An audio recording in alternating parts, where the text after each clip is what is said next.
कार्बि आंलं जिल्ला खौसेथि बर' सुबुं आफादनि बेन्दोङाव गोलैनाय गासैबो आन्चलिक कमिटिनि आफादगिरि गाहाय नेहाथारिखौ लानानै जिल्लानि गासैबो दैदेनगिरिफोरजों जोङो मिरु खौसेथि बर' सुबुं आफादा फैगौ जि कार्बि आंलं अट'नमास काउन्सिलनि इलेक्शन बे इलेक्शननि सायाव जोङो गुवारै सावरायदों। जिहेतु जोङो खौसेथि बर' सुबुं आफादा बिजेपि दोलोजों लोगोसे कार्बि आंलं अट'नमास काउन्सिलनि जि इलेक्शन बे इलेक्शनाव जयै बिजेपि दोलोनि जि केन्डिडेटफोर बिथांमोनखौ देरहाहोनो थाखाय जोङो हाबा मावनायनि मोनसे थांखि लादों। बे थांखिखौ जाफुंसार महराव लाबोनो थाखाय जोङो मा स्ट्रेटेजिजों खामानि मावनांगोन बिनि सायाव आन्चलिक कमिटिफोरजों सावरायदों।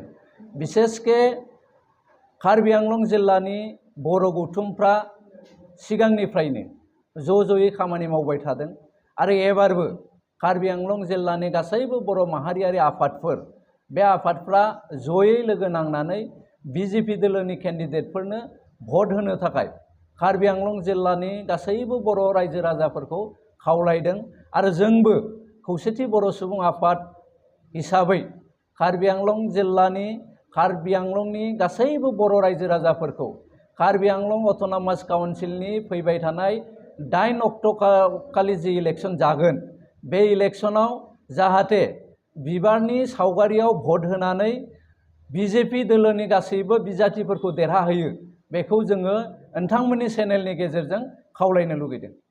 नायनो थाङोबा बिजेपि दोलोआ गासैबो समस्याफोरखौ सुस्रांजोबाखै बेबायदि नङा। माखासे समस्याफोरखौ इतिमध्ये बिथांमोनहा मावफुंनानै होदों।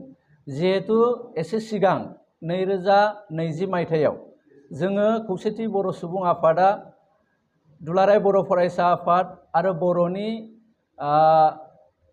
जि NDFBनि मोनब्रै फेक्सन ग्रुप गासैबो लोगो नांनानै मोनसे एकर्ड खालामदों आरो बे एकर्डनि गोबां दफाफोरखौ बिथांमोनहा मावफुंनानै होबाय आरो गोबां दफाफोरखौ मावफुंनानै होनायनि बाथ्रा होदों आरो बेफोरखौ मावनानै होनायनि थाखाय बिथांमोनहा जिहेतु बेबस्था लाबाय थादों जोङो बेखौ मोनथिदों।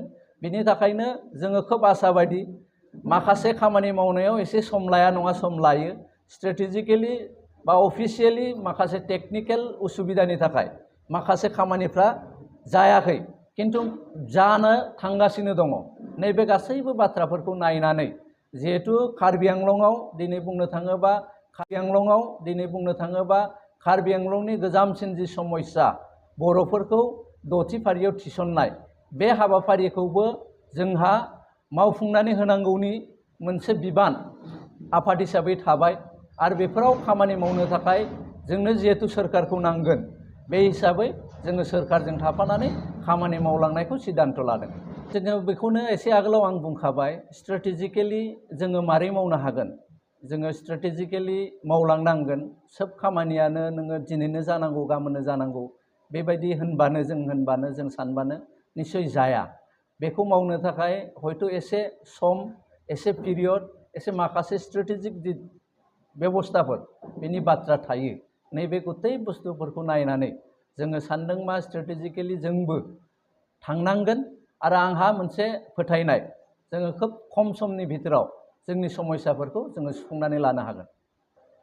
गासैबो आन्चलिक कमिटिफ्रा जोंजों दङ आरो जिहेतु कार्बि आंलं जिल्लानि बर'फ्रा सिगांनिफ्रायनो जाय पार्टिजों थायो एबा जाय दोलोजों थायो बेजोंनो ज' जाजाय बर'नि माहारियारि आफादफ्रा ज' मावखायो।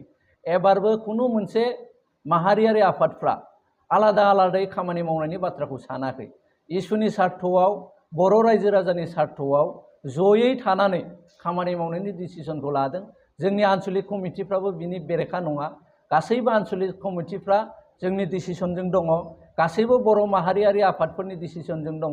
बिथांमोनहा जोंजों एबारनि इलेक्शनाव जि बिजेपि दोलोनि केन्डिडेटफोर बिथांमोनखौ देरहानायनि थाखाय खामानि मावगोन।